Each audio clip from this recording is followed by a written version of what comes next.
ভুলে যেন হসপিটালে পুলিশ এসেছিল, নিশ্চয়ই কিছু একটা সাসপেক্ট করেছে। মানে তুমি তাকে এত ইজিলি ক্লিন চিট দিচ্ছ কি করে তোমরা আমি জানি না। অদ্ভুত। তুমি কোথায় ছিলে এতক্ষণ? কেন বলো তো, এই কৈফিয়ত তোমাকে দিতে হবে? এভাবে কথা বলছো কেন বৌমা? আমাদের সবার চিন্তা হচ্ছিল তাই। আমার জন্য চিন্তা করো না মা।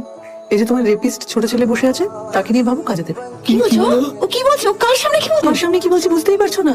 আর কতদিন তুমি শাক দিয়ে মাছ ঢেকে রাখবে? এবার তোমার আদরের ছোট ছেলেকে একটু শাসন করো না। এবার জিজ্ঞাসা করো না যে কি হয়েছে ব্যাপারটা। এটা তো হসপিটালে পড়ে রয়েছে।